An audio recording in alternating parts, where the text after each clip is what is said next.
একজন ডাক্তার একটা প্রেসক্রিপশন থেকে 3 ভাবে আয় করে। এক হচ্ছে রুগীর কাছ থেকে ফি নাই, 2 হচ্ছে টেস্ট দেয়, টেস্টের কমিশন খায়, 3 হচ্ছে ঔষধ লেখে মানে ড্রাগস লেখে, ওই কোম্পানির কাছ থেকে কমিশন খায়। মানুষ অসুস্থ হলে সবচাইতে বেশি ভরসা করে একজন ডাক্তারের উপর।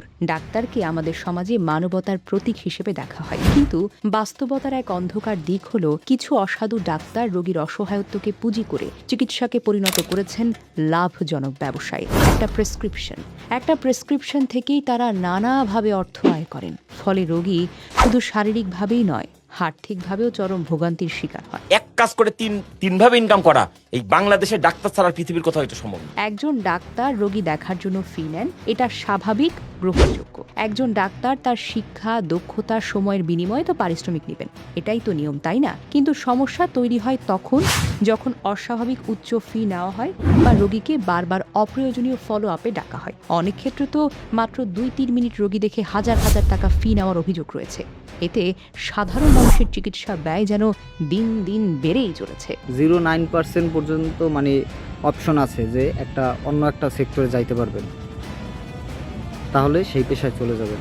দয়া করে কেউ ফার্মাসিউটিক্যাল, বিশেষ করে ফার্মাসিউটিক্যাল সেলস বলতে ফার্মাসিউটিক্যালে কেউ আসবেন না। কেরিয়ার শেষ, কেরিয়ার একদম শেষ।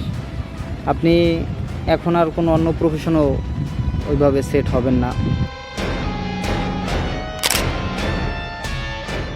বিভিন্ন ডায়াগনস্টিক সেন্টার থেকে কমিশন নেওয়ার অভিযোগ বহু পুরনো। অনেক ডাক্তার রোগীকে নির্দিষ্ট ল্যাব বা হাসপাতালে টেস্ট করাতে বলেন। বাস্তবে এসব টেস্টের কোনো প্রয়োজনীয়তা আছে কিনা অনেক ক্ষেত্রে অপ্রয়োজনীয় পরীক্ষাও দেওয়া হয়, কারণ প্রতিটি টেস্টের বিপরীতে ডাক্তার একটি নির্দিষ্ট শতাংশ কমিশন পান। ফলে রোগীকে অতিরিক্ত টাকা খরচ করতে হয় আর ডায়াগনস্টিক ব্যবসা ফুলে ফেঁপে ওঠে। একজন দরিদ্র রোগীর জন্য এই অতিরিক্ত পরীক্ষা অনেক সময় বড় রকমের বোঝা হয়ে দাঁড়ায়। তৃতীয়ত, ওষুধ কোম্পানির সঙ্গে কিছু ডাক্তারের অস্বচ্ছ সম্পর্কও থাকে। এগুলো নিয়ে তো অনেক আলোচনাও রয়েছে। অনেক ফার্মাসিউটিক্যাল কোম্পানি তাদের ওষুধ বেশি লিখে দেওয়ার জন্য ডাক্তারদের বিভিন্ন রকমের সুবিধা দেয়, যেমন বিদেশ ভ্রমণ, উপহার, সম্মানী, নগদ কমিশন। এর ফলে অনেক সময় প্রয়োজনের তুলনায় বেশি দামি বা অপ্রয়োজনীয় ওষুধ রোগীকে কিনতে হয়।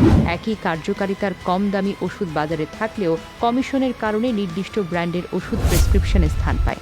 তবে এটাও সত্য, সব ডাক্তার একই রকম নন। এখনও অসংখ্য সৎ মানবিক চিকিৎসক আছেন যারা সীমিত পারিশ্রমিকে নিষ্ঠার সঙ্গে রোগীদের সেবা দিয়ে যাচ্ছেন। তারা রোগীর সামর্থ্য বিবেচনা করে ওষুধ লেখেন, অপ্রয়োজনীয় পরীক্ষা দেন না এবং পেশাগত নৈতিকতা বজায় রাখেন। কিন্তু কিছু অসাধু ব্যক্তির কারণে আজকের পুরো চিকিৎসা সমাজ প্রশ্নবিদ্ধ হচ্ছে। এই পরিস্থিতি থেকে বের হতে হলে কঠোর নজরদারি প্রয়োজন।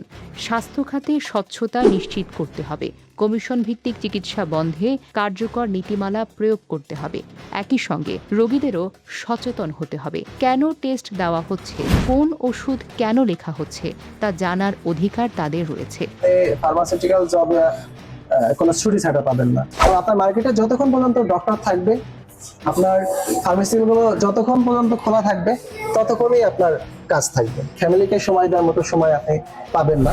আপনার স্যালারি ঢুকবে 50,000 টাকা, বাট আপনি এই আন্ডাররাইটিং কারণে আপনার পকেটে টাকা থাকবে না। একজন ছেলে দেখছে 40,000 টাকা স্যালারি পায়, বাট তার ঘর ভাড়া সে দিতে পারে 8,000 টাকা। চিকিৎসা একটি মহান পেশা, এটি ব্যবসার কোনো মাধ্যম নয়, মানব সেবার জায়গা হওয়া উচিত। একজন রোগী যখন ডাক্তারের কাছে যায় তখন সে শুধু ওষুধ নয়, বিশ্বাসটাও তো খোঁজে। এই বিশ্বাস যেন কোনোভাবেই অর্থলোভের কাছে হারিয়ে না যায়, সেটাই আজ সবচাইতে বড় প্রত্যাশা। Desk report, recap news.